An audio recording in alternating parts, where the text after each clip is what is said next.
Um, Hi, welcome to Black Collar Art House, where we provide a space for you and for where we provide a space where we can talk back to film. Thank you for joining us on this discussion of a powerful thing, and we hope that you enjoy what we talk about, how we're talking about it, and we encourage you to do so as well in the comments below and amongst yourselves. Um, we hope that this spreads and more conversations get out there about film, wrestling with work. Um, but Janabu Irene Davis. Yeah, I'm really excited to talk about this particular short film. Um, and really just like engaging with like all of her work. I think she was a really like great choice for us to like study somebody for Women's History Month, especially since we don't really get to see the intersectionality of Black women as film directors like as often. Like I think we're starting to see a bit of a boom now, you know. Okay. Um, yeah, but like to kind of to get to explore somebody who was doing this, one of the many, people doing this back in the 80s and 90s is really exciting. Um, Yeah. yeah, and I think this film in particular kind of taps into some of the, I would say, womanist ideas of like of our women's relationships to men, women's place in the world. I have to admit, I was kind of struggling with this film a little bit at first. I didn't feel that it was when I first watched it. I wasn't as convinced that I don't know it would be worthwhile because of how involved the man was in the work, Mm-hmm. and that was a perspective that got challenged that got challenged in me pretty quickly. Yeah, and I would just encourage that this is a woman's perspective. She's wrestling right with she's wrestling with what this truly looks like.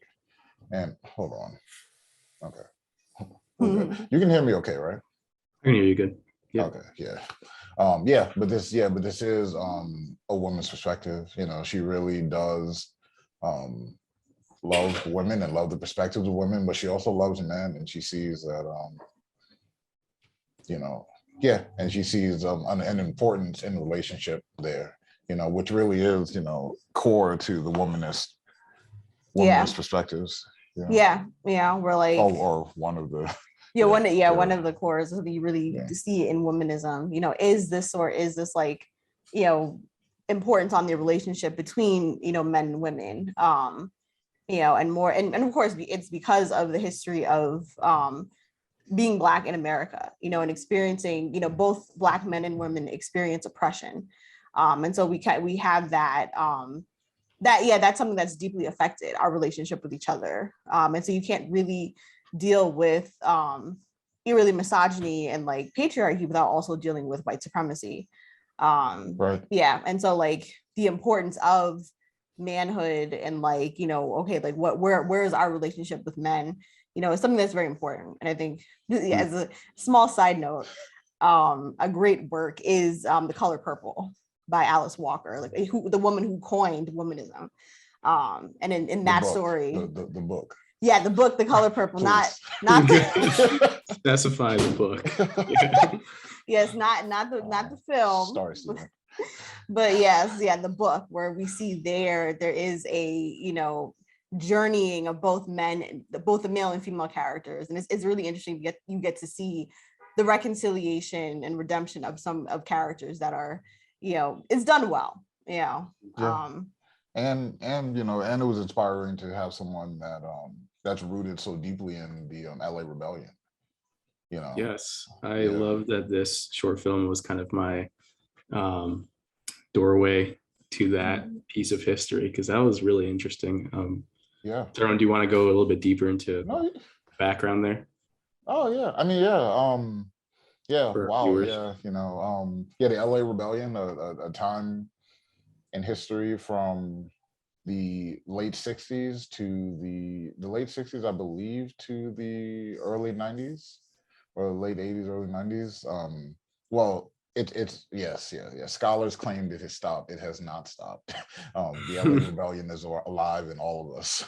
Amen. And presently, where Yeah, where a group of filmmakers decided to get together and celebrate their experiences as, you know, as people of color. You know, yeah, something that challenged, or something, it was interesting listening to, darn, I forgot the scholar, his name. I was listening to somebody from the LA Rebellion talk about how while the LA Rebellion is rooted in well, it's really rooted in freedom, which I found pretty interesting, that it was not only the Black experience, although that is essential to the you know, the conversation. It's also you know, indigenous history. There's indigenous film, right? There's Latin American film. There's you know, yeah, there's, and he even mentioned that there were, you know, that there were white people that were part of this movement as well. I didn't get a chance to look as deeply into, like, you know, that part of the conversation, you know, but yeah, but for the purposes of this one, it was, yeah, it was yeah, people getting together to talk about their lived experiences, you know, outside of, you know, just a purely social conversation. Yeah, it seems like it was a decolonizing movement. Yeah, because it seems like, you know, people who were drawn to make film, various people, you know, they were trying to, you know, essentially decolonize some aspect of, you know, a lived experience that either has not been depicted in film or, you know, heavily stereotyped.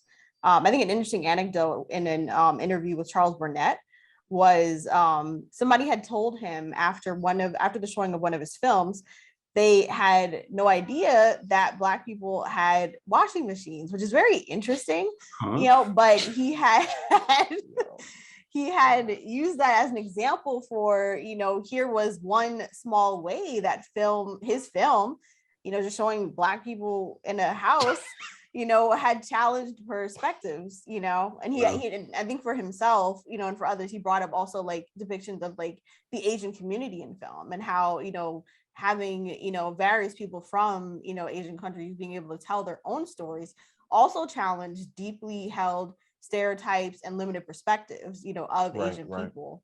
And I think we've kind of been learning a little more recently too, just how deep and extensive the, you know, various like Asian, you know, cultures and ethnicities have been stereotyped, have been, you know, oppressed in our country. You know, it wasn't that long ago where very, very, you know, racist, you know, depictions of, you know, Asian people were very common.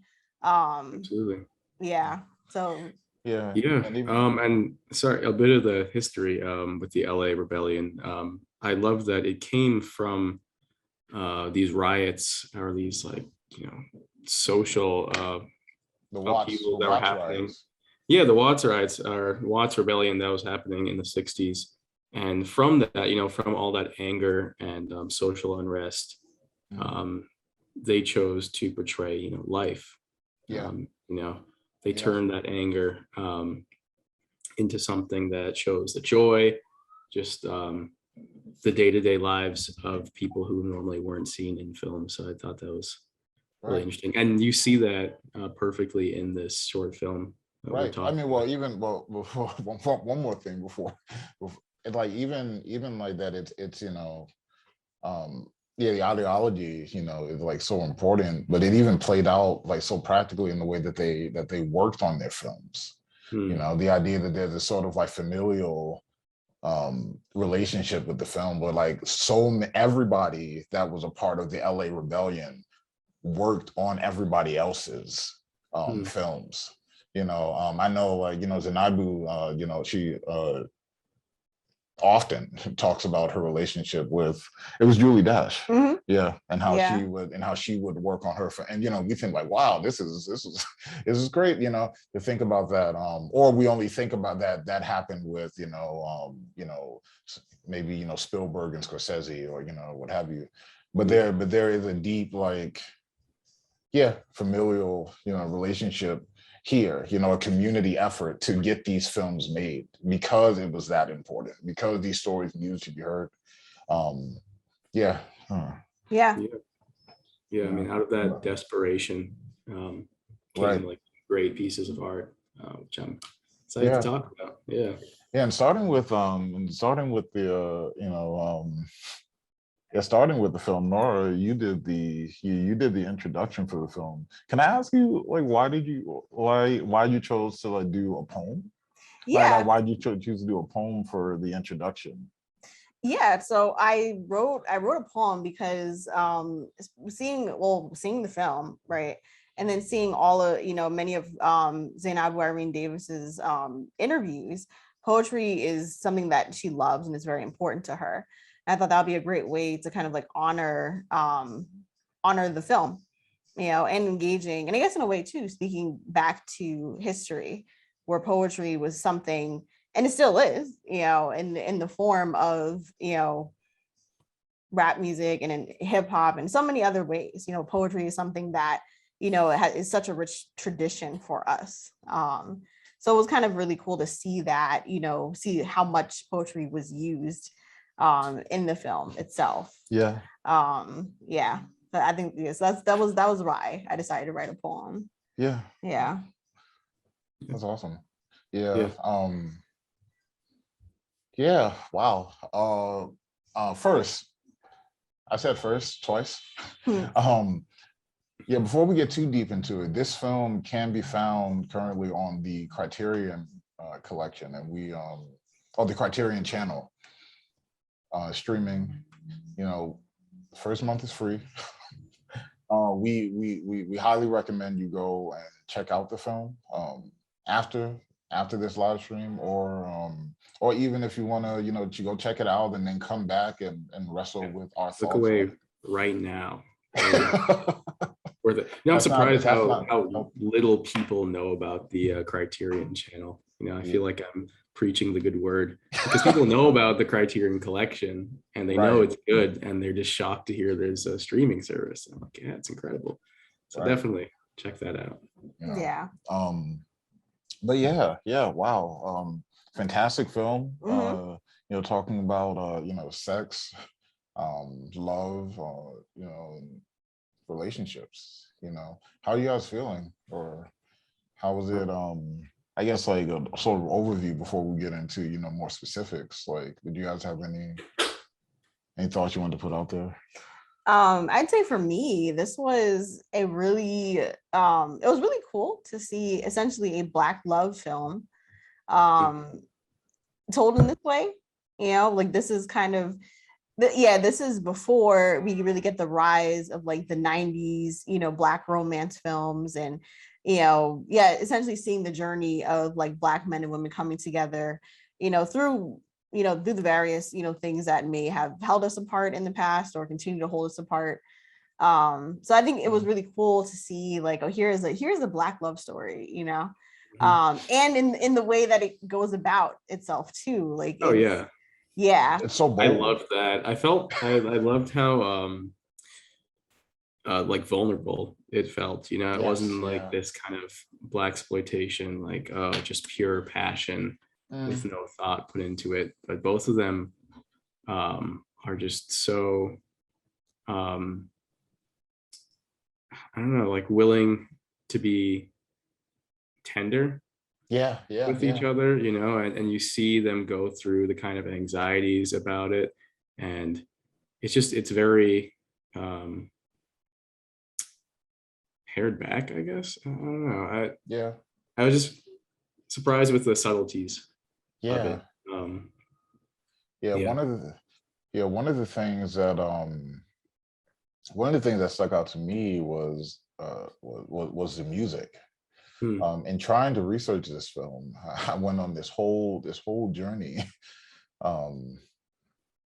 trying to figure out two lines in the movie. Going deep. It was crazy, man. I was trying to figure out what he was talking about when he was talking, in relation to like the words of Dunbar. I found that really striking. I went on this whole journey trying to study like music theory. I came across things like tonal convergence and gravity tonal, or like what was it? It's in my notes. Yeah, there's like that Yeah, I got tonal gravity law. Mm. Which was and then I discovered that this was a we called her sister. My sister Naomi, she graduated from Rutgers, with music education and jazz, basically. So Yeah. she knows a ton of stuff about So, music theory. So we were Calling in like, the expert. yes. we were bugging out.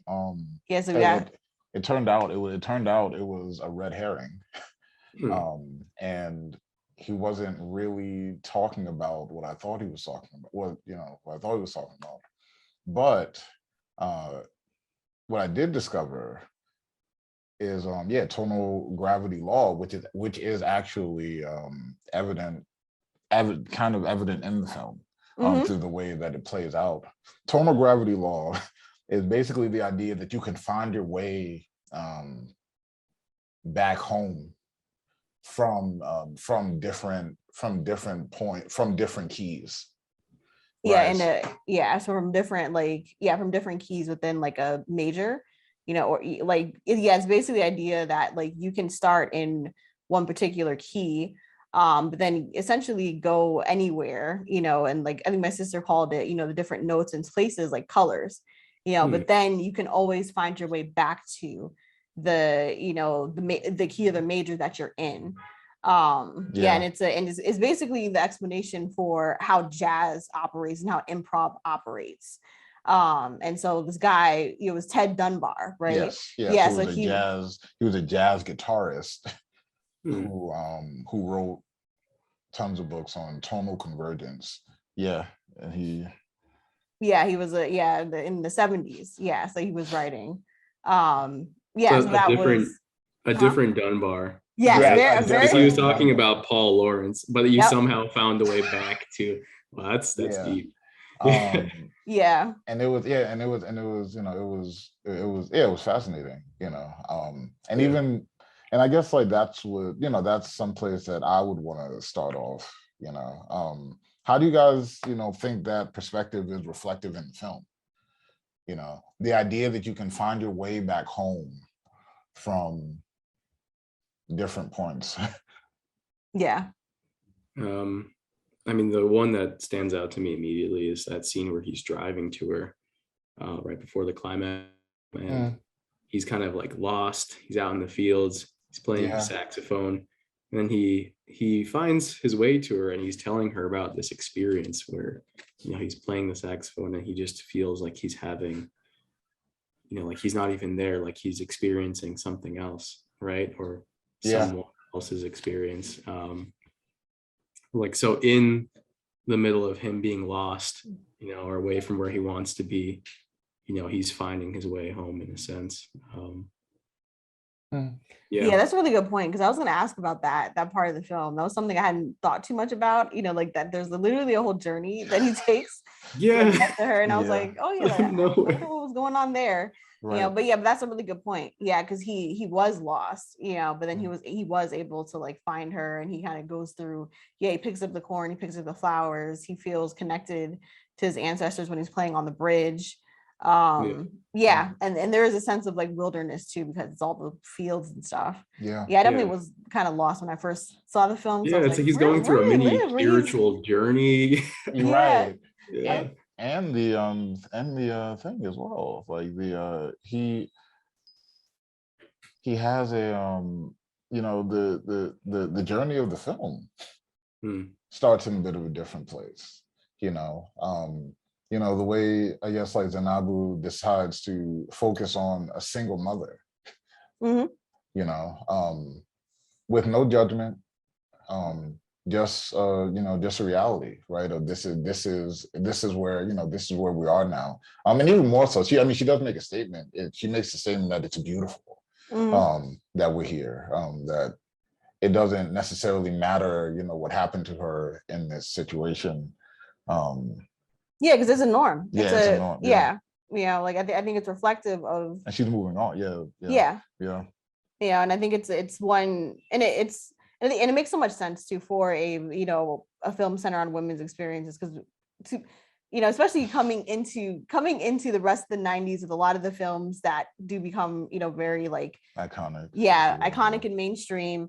We definitely get a lot of judgment on Black mothers. And yeah, we see a lot of judgment on Black mothers on this aspect of our community, and like, this idea and feeling that, like, this is something that's so wrong and so like, should not be, and a lot of blame placed on women who are single mothers. So it's always refreshing to see depictions of single mothers and single women who are not, like hanging on for dear life, really. Right. But thriving. Yeah, she's thriving. Yeah. And I really like that. And if I could, how much Akeem, the son, is like, he's how present he is in the film. He's not really in the film that much, and she says, like, leave it to Akeem to lead me to, the one ebony prince in the world, and she talks about how she wasn't, the other guys that she was with were like just Deadbeats, poor. They were deadbeats, But then I think, I guess something happens they meet on the playground, and I guess Akeem somehow interacts with him, and that's how her and Craig meet. And it turns out essentially her son kind of pointing to her, leading her to a man that she would want, and that, would want her. Right. Yeah. And that like counteracts the idea that children will be a hindrance to romantic relationships, which is both of that them we often see. Yeah, both of them love Akeem. I love how the director takes time to show that he also loves that kid, Right. Like when he's talking with his mom, and he's expressing, he feels like he can be a good father to him and everything. It's so sweet. And yeah, just like you said, it flips the script there, where kids are seen as a hindrance or something that's not to be desired. He loves her and her kid, and there's no judgment there. And the child brings them into deeper intimacy. And so I definitely think the coming back to a place of like home, or like or origination, I think is reflected even in that. And like, essentially they have, like, she has a child, and then essentially they have a family, like they're already living this happy experience. Like he already, it's not, it's not, they loved each other first and then they had a child, or, they developed a relationship, they, got into something deep, and then it was like, okay, now you're going to meet my son. Like it was something that happened that was first, and foremost, can they be together? And you find out they spend actually a lot of time with Akeem, like we see all the still photos and stuff. And this is like really one of the first times where they're going to be alone together. And then that becomes the real, the real ultimate question. So I found it interesting. I felt like there was some doubt, right, in some of that earlier dialogue or during that scene, where she was like, I wonder if our time without Akeem will be as great as our time like with him. What do you guys think about that? It's a really unique position there, because it seems like their entire relationship has been with Akeem in the picture. Like it's been very PG so far. They haven't really done, because it's their first time potentially having sex, so all of their dates have probably been with him. Just like they really get along. Like basically as just a little bit past friends, like they're dating, but they don't know what it's going to be like without Akeem in the picture. They don't know if they are, I guess, sexually compatible, or if there's something deeper. So they're both nervous. It's like a school children story, except one of them has a kid already. They're like, are we going to be okay? Their first night where it's just passion. And I love how the story concludes, but I'm sure we can talk about that later. Well, do you guys think how do you guys respond to that? The fact that, there is that sort of like trepidation there. I don't know how, like, I know that he's great with my child, but I don't know how it's going to be when we're alone. Let's sit with that for a moment. What does that mean? What do you guys think that's communicating? about maybe values, maybe what's important or how I don't know. This is something that spoke out to me. Yeah, I think like it makes me think about, I guess on a grander scale, like our history of, essentially surviving, or maybe a utilitarianism, not necessarily a negative one, but like we do what we got to do, to live and to survive, and like, and something like, parenting and watching over children is something that's, very important. And like, and once you find that in somebody, whoever they are, right, who can help you with your kids and stuff, that's invaluable. And I think like, and usually that's enough. That can be enough. I guess maybe that's what made it stand out to me. Like he's a, like because he's a good father, let's just jump right in, like let's just, but whatever. I mean, it's the classic story of parents who are like staying together for the kids, but once the kids have left the nest, it's like, well, what do they have left? And so they're anxious about like, well, what do we have without Hakeem in the equation? Like, is there still something there? I also think there's a lot of pressure on, well, are we compatible, in the bedroom? I think society places a lot of pressure on that. I remember a friend had a conversation. He was like, oh yeah, you never, she was not Christian, so she was kind of challenging the whole waiting till marriage thing. It's like, well, what if, you wait that whole time and then you get married and you realize you're not sexually compatible? Like there's this huge pressure on like, are you guys going to be okay with each other's bodies and things like that? And throughout the entire short film, you're seeing different perspectives on that. Like everyone knows this is the night where that's going to happen, the barbershop scene, everyone is talking. The town. Oh yeah, the barbershop. It's the talk of the town. Host like, blasting him over the radio. I was like, wait, this just happened, bro. Like,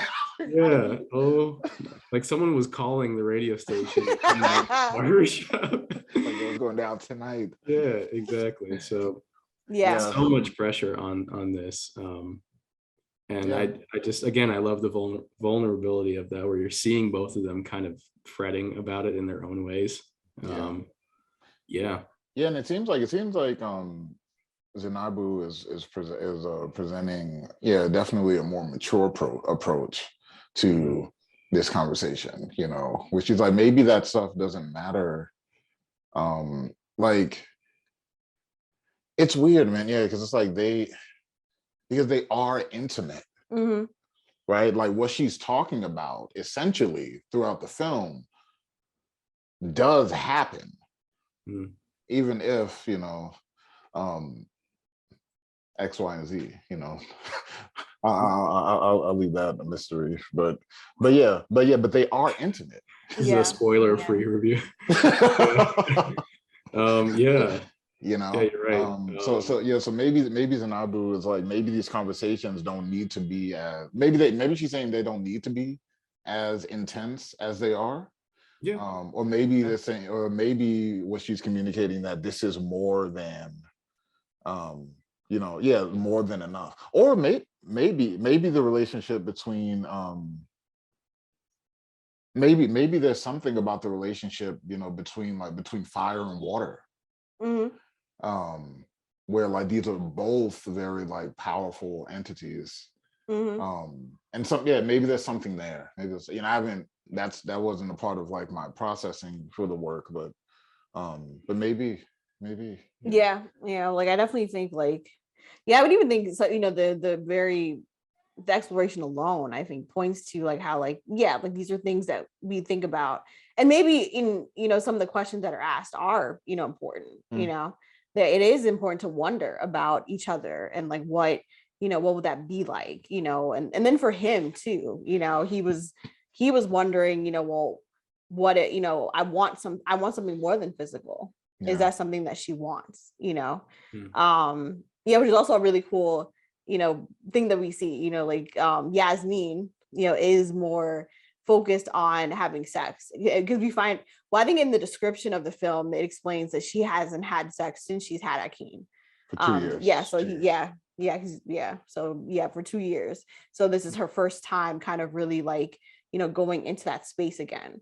So there is a lot of like tension and like excitement for her. Right. And she uses a lot of descriptions of fire throughout the film to describe like the passion that she's feeling.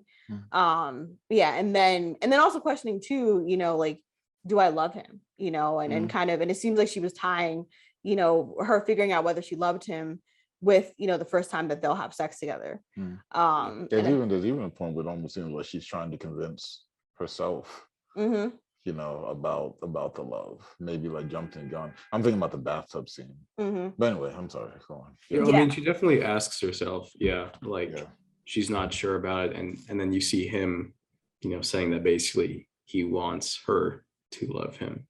He wants that deeper relationship. I like the point. Accept me as I am. Yeah. And then, and I guess he's feeling anxious about their potential first time because he also sees that as maybe a test of if they will actually have, love in their relationship or not. Right.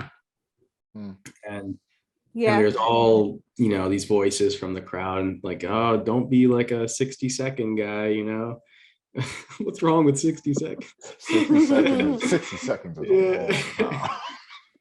That was great. That was awesome. Oh yeah, but it also feels so realistic, because there's so much anxiety. People want meaning in their relationships, and they often ascribe that to sexual relations. Even if that's not necessarily where that comes from, or at least not all of it. So both of them are kind of worrying about that in their own ways, but they're both looking for something deeper than that. Yeah, I definitely think just the journey alone, I think, is something that we don't get to see in film often because, well, I mean, maybe now, but yeah, it's something that we don't get to see maybe with, I would argue maybe with Gen X, Gen Xers, or even Gen Xers, I'll say, but because of how sex was treated in the time, where it is this sort of thing. It's something more casual, right? Something more casual, more frequent. Everyone kind of does it, the depictions kind of being closer to a scratch being itch as opposed to something that is connected to something more, powerful, where a powerful thing, and so seeing that sort of like, okay, like what does this mean for us to be here, even for the community to be involved too, where it's like, it's just interesting to see everyone kind of chiming in onto a, what does it mean to have sex? What does it mean to be connected to somebody in that way? As opposed to, people being dismissive or kind of being like, you haven't already, we don't really get that question. Yeah, we don't get a lot of shaming. Yeah, we don't. Yeah, really, I don't think at all. Everyone is like encouraging, or here's how to be prepared. Yeah, and that's something else that kind of came across in the film. A lot of themes of preparedness, which is really interesting. I don't know if you guys like pick that up either, or what do you think about that? Like every side character is equipping our main characters with something for that night, Yes. Yeah. No, I mean, I definitely thought about the idea of like preparation, it was weird. Something that stuck out to me concerning that was the father. I didn't know really. I mean, it's a kind of like goofy scene. I didn't really know like how to wrestle with that. Like, I don't know why the condom scene. Did he poke the holes in and that's I think that is something I think is what we were first encouraged to think. And I think it might be evident. I'm not convinced on this. Possibility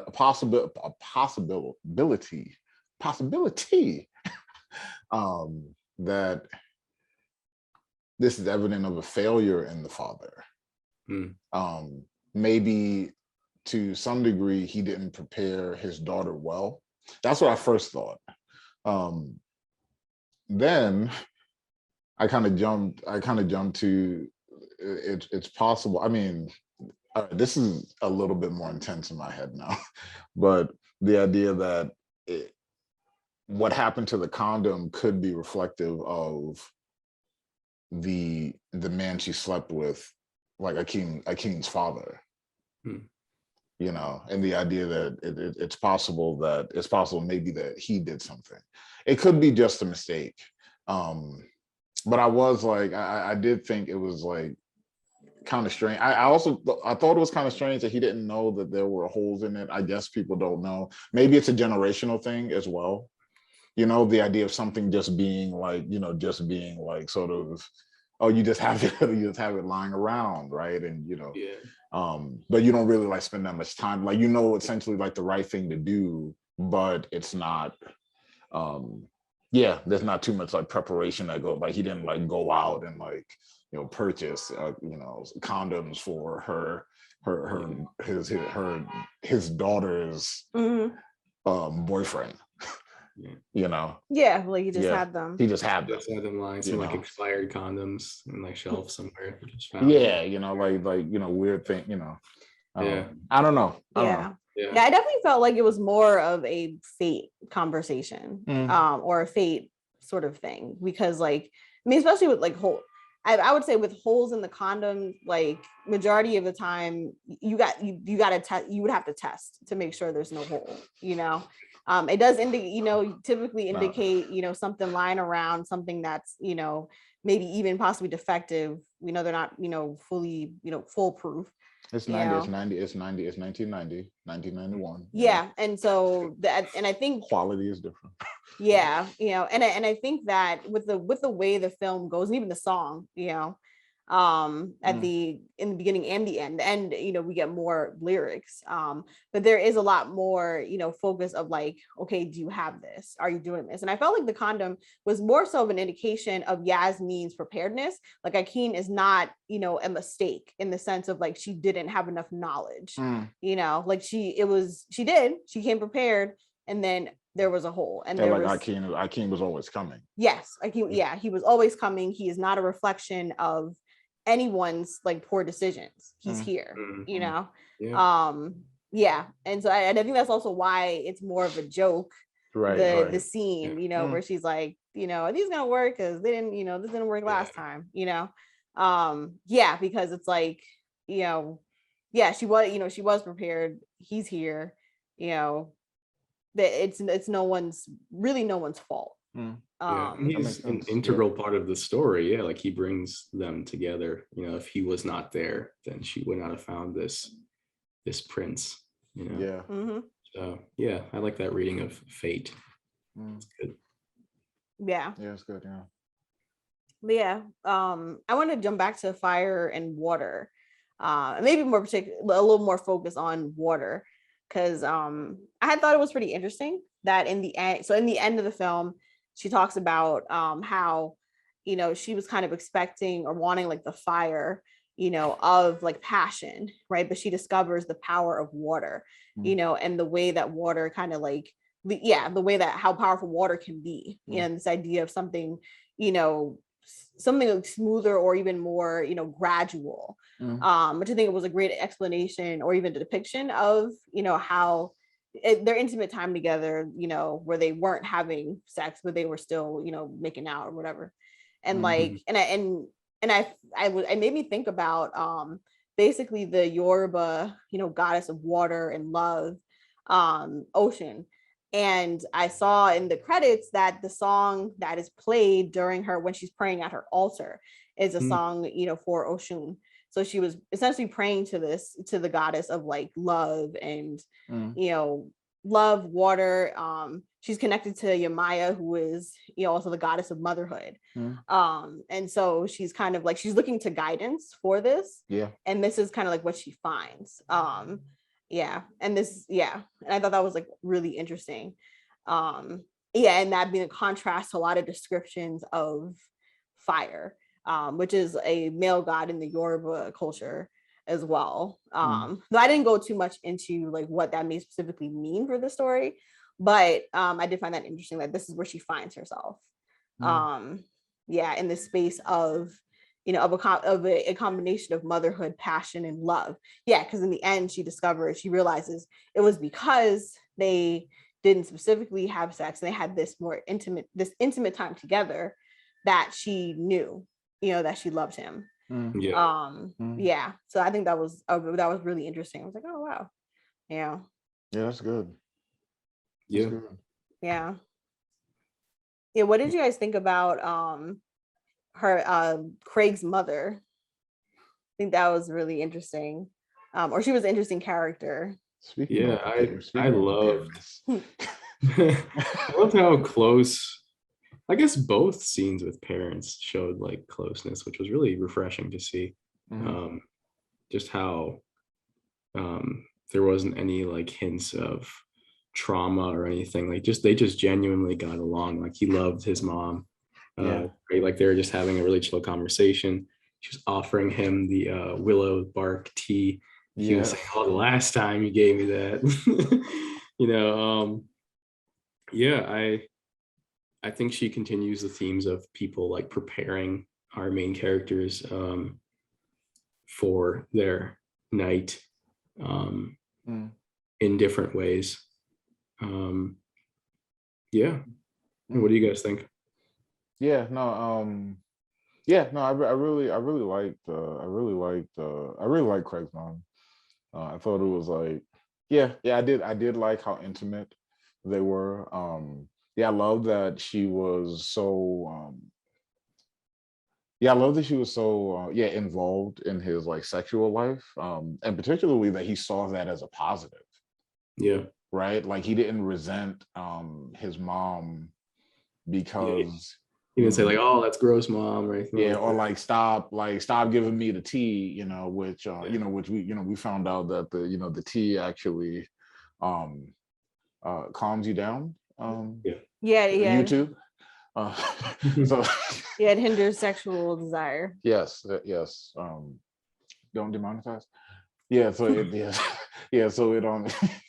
so it so it hinders. But I love that he didn't find that offensive. Right. I love that he doesn't see his his sexual desire as being integral to his character. I think that's what that scene sort of like hints at. Not only that they have like a great relationship, but that he is this sort of man of honor, right? Like he knows what he knows what manhood is, and he's fighting against that in like many ways. Like even the way that he's like when he's sitting in the he's fighting against like patriarchy in many ways. Even the way that he like how uncomfortable he is in the barbershop scene. That's true, everyone's doing the sex talk and he's kind of just like not engaging with that. But so he's doing that. But what I find most interesting about the scene is that when he's uncomfortable, and this is a question I have for the work, I was like, he's uncomfortable even when they're talking about something that's healthy. And I found that strange. I was like, yeah, because they were talking about, oh yeah, like women, women not sweating. But women don't sweat. Like, what are you talking about? Right. He's like, you must have been having sex with some dead bodies. There's some great lines in that scene.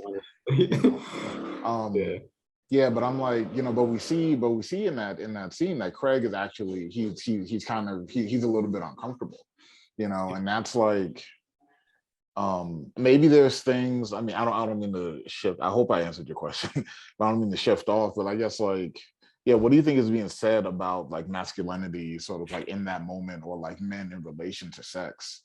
Like, do you guys? Well, I mean, I think there might be something. Like this isn't something that we necessarily should be talking about in public. I'm not sure, but I don't know. Did you guys? How did you guys respond to that? I mean, maybe this is more surface level, but I definitely see it as a testament to what kind of character Greg has. He's like anxious about the night. I don't think any of this talk is like hyping him up. It's just piling on the anxiety that he already has about performing, about her body. Everyone's talking about her. It's not. Do you think he would It's even be worried about that, given his disposition? Like, would he? Am I tripping? I mean, yeah, I don't I know. think Yeah, I think he is because he wants. We know that he wants her to love him, but both characters are kind of putting that night that they're going to share together as a test on if they truly have love or there's something deeper to their relationship. So I think while the people in the barbershop are trying to encourage him, trying to make him feel better, he's just kind of worried about the whole thing, because the very next scene he goes and he buys a ton of food and kind of like nervously binge eats, and his mom calls him out for it. I think it just goes to show how nervous he is about the entire thing, like more nervous than our main character is. Oh yeah. Yeah, yeah, I like that a lot, actually. yeah, Shout out to all the anxious men out there. yeah. We don't get a lot of screen We time. don't get a lot. Yeah, we don't get a lot. Not a lot of representation. Right. Yeah. Talk about Yeah. it. Yeah. Sorry, go on. Oh, I know. I was gonna say, yeah. I felt like it might have been a more personal thing. Like, yeah, I guess more to I guess similarly more to his character, where he's like, I'm not gonna talk about my prospects here, yeah, and I think maybe his mind leading a little more towards, like, what will this mean for us? What will sex mean for us? What will it be like? And I think really, what will it, will this kind of end things, If they have sex. Yeah, because he's like, I don't want it to be. Yeah, he's trying not to have sex. Yeah, because and his fear was like, I don't want things to just be physical. So I think he was feeling or sensing, especially, I think he might have also been feeling Yasmin's, desire, and wanting to have sex with him. And I definitely felt like he was, part of his concern was also, will this end things? We have sex and then it's kind of like, oh, that's it. Or maybe this is all everything was leading up to. Now we just kind of hook up together or whatever, So you would say that his anxiety is, for fear of the space, like for fear of their intimacy coming to a halt. Yes, yeah, because he said for the sex to be a dead end. Yeah, in the end, he says, like, I don't want sex. I don't want us to be in love with our bodies, before really like knowing each other, yeah, and I think that's where it was, because, and I'd argue that because the barbershop scene was one where no one is spoken about explicitly, and like, and he actually takes in some of what his barber says about, he said he loves, being in the armpit of a woman, after he's had sex with her, and we see that where he licks her armpit hair, in the end, where like there is something, he did take something from that experience, and I really love that, because like I think it was such a great way to kind of like it's not about an objectification of a body part, but it's something that's very natural, something that also, right, we, women having hair, being seen as, in larger society as something that is not sexual, that's not, attractive. And here's, a man or other men, in agreement saying, no, we love the way women smell, after like the sex, most wholesome, it was like the most wholesome objectification I've ever seen, like most wholesome guy talk. It was great. Yeah, where it's like, this is a part, this is reflective of essentially the the naturalness, of a woman's body, something that is, because everyone sweats, everyone has body hair, and I also love with that scene with the armpit like does for like our understanding of like pleasure, like really like wrestling with Yeah, like, for those that have had sex, there's more erogenous zones than we're told, Yeah, I mean, it was a by very popular erotic media. scene. Yeah, And I love that, like, how positive, that space is for, or like, yeah, what it communicates about pleasure, and like how we engage with our bodies, and provide so much freedom, right, yeah, outside of a sort of like hypersexualized culture. Mhm. yeah. Yeah. They really, because I mean, they had to literally like spell it out for the audience that they did not actually have sex. Spoiler But alert. Yeah, I'm but not gonna lie, they had me in the first half. right, right. I Yo, mean, I was because yo, I was Mhm. like, yo, this. I was like, yo, this film. I was like, yo, my windows is open. I was watching the drive. I was like, yo, my windows is open. Yeah, with the armpit scene. That was really Yeah, good. I was like, oh wow, I was gonna that say was because great. I had to double take with that. I was like, is that what I think it is? But Right, yeah, right. yeah. No, it was great. Yeah, And it also, like you said, demonstrated that you can have like a sexual experience without having, penetrative sex. yeah, yeah. And Yeah. yeah, And I think also, that's important too with this film because um the film also points a lot in this conversation about preparedness. It points a lot to, essentially keeping yourself safe from, things like AIDS. Mm, mm, Yeah, because in the end of the film, you listen to the rest of the song. She talks about the woman in the song talks about having a dental dam, make sure you have your rubbers, you don't want to have death coming at you on the roller skates, mm. which is actually a callback to another film called Praise House by Which Julie Dash. which we've also Yes. premiered at the Black Collar Art House. Yeah, when they're in that film, there is a death figure who's on roller skates. But in the context of this film and in this song, it seems to point towards AIDS. And in the making of this film, Zainabu explains how the actress who plays Yasmin, when she's writing in her journal, we get her voice talking about, her time with Craig, but what she was actually writing about was losing one of her dancer friends to AIDS. And then that kind of became a, inspiration for Zainabu's next film, I guess next film, which would be Compensation. Yeah, 1999. Yeah, Yeah. yeah. And so like there is also the sense of, sex is a powerful thing because because there are consequences that come when we don't treat it like it's something very important and very like something you have to prepare for, which I think is also why we get all of these things. Yeah, like her dad willingly giving condoms, the woman, the drummer in her African dance group giving her the dental dam.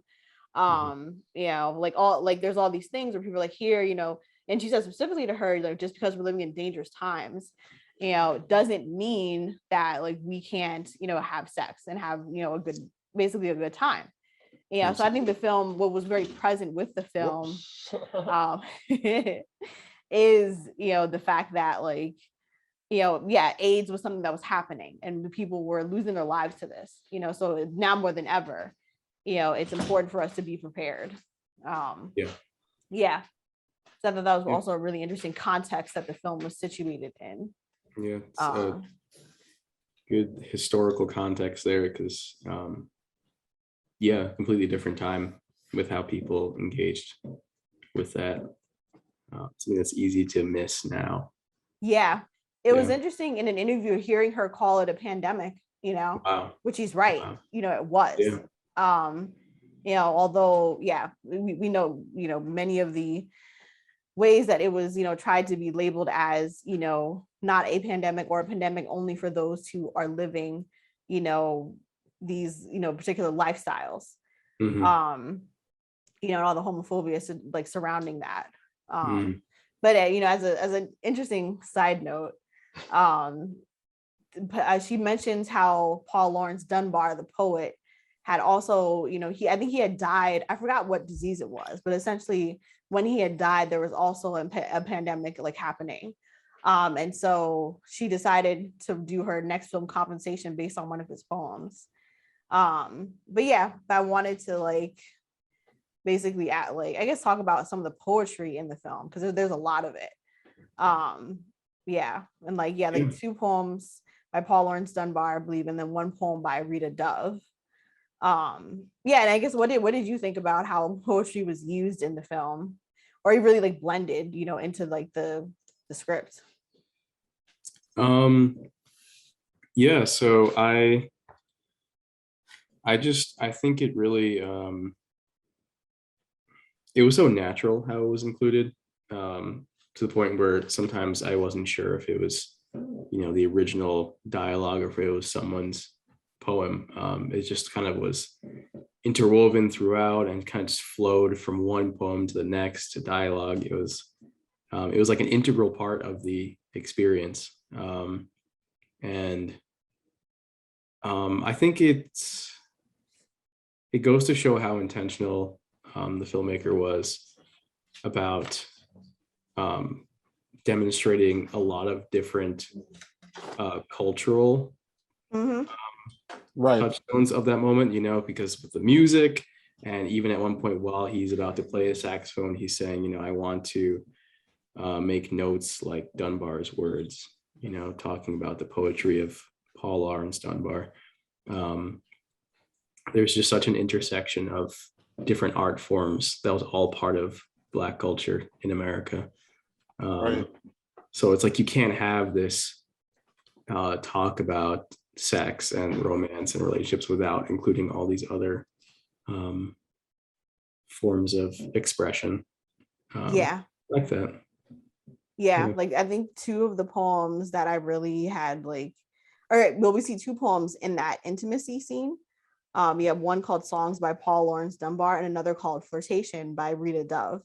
And I think both had really, like, I think both kind of point to different aspects of love and intimacy, where in Paul Laurence Dunbar's poem, there's a lot more, I think, allusions to, oneness and sex, and like, I think he says, don't render, and one of the lines is, don't render the vine from the tree, and so this idea of like something being like formed together, like don't separate it, and then with Rita Dove's poem Flirtation, we definitely see, her exploring the space, even before, expressing direct romantic interest, where it's like, anything can happen here, look at the beauty of like, like a orange peeled and quartered, and I think, quiet, cool flesh, let us like eat of it,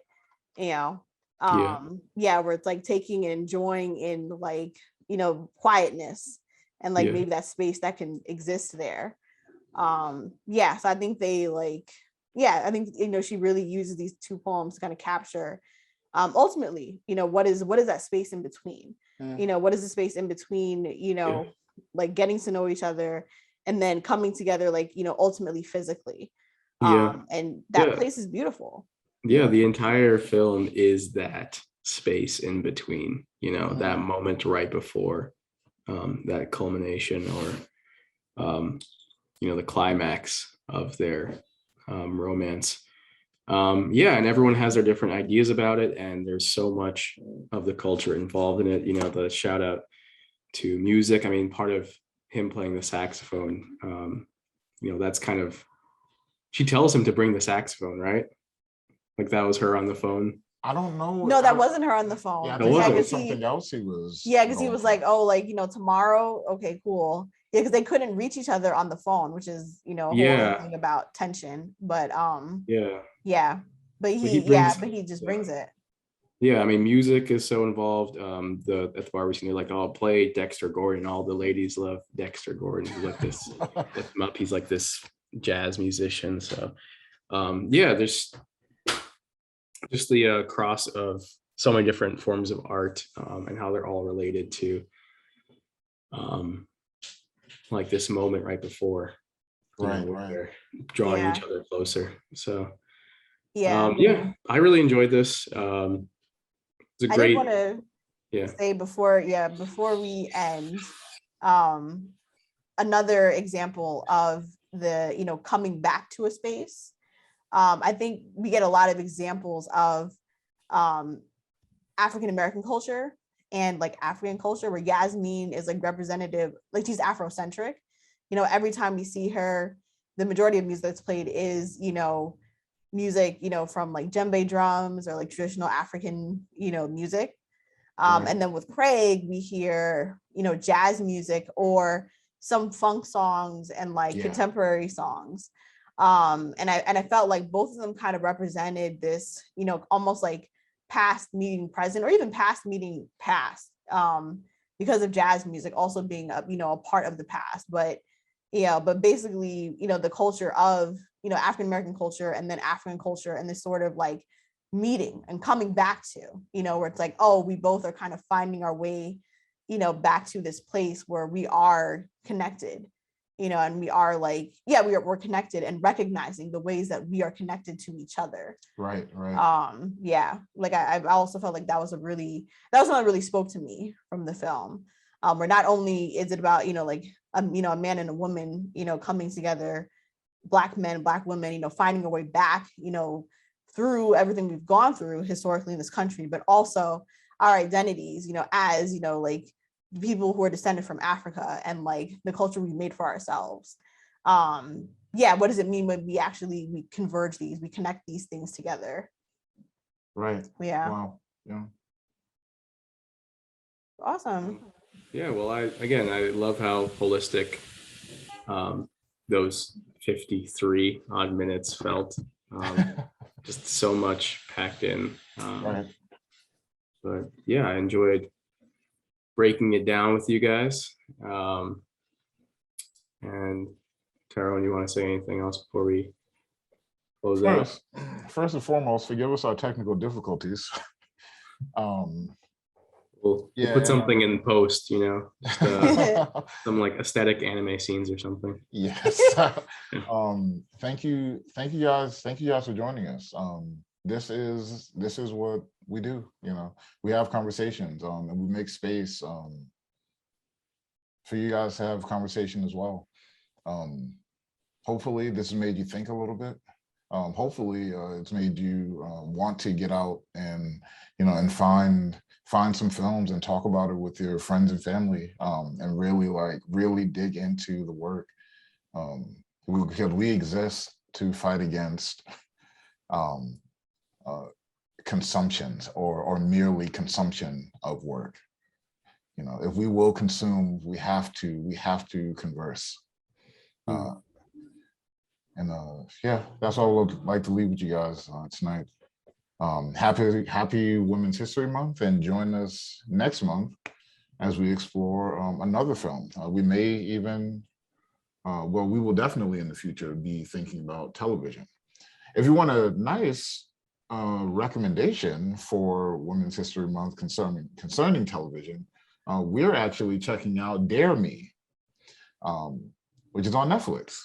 Yeah, it is a fantastic work by author Meg Abbott. Yeah, it's a really great show. And she focuses a lot on exploring, you know, essentially the inner lives of like teenage girls, and she explores it in a way that is like respectful and gentle, and in honoring that their lived experience. Yeah, and so it's, you know, her show is definitely reflective of that. Yeah, just exploring those inner lives and the connection between teenagers and adults and what that can look like. Yeah, it's pretty fantastic. John, thank you for always being, you know, gracious and working as hard as you do. And thank you for you know, being faithful in this awkwardness.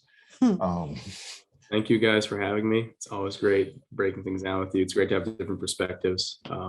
Like you said, conversation really opens up a work where it's not just something you consume and then move on to the next thing. You know, it has room to breathe, and it's always great to hear from you guys. Yes. And with that, have a wonderful night, everyone.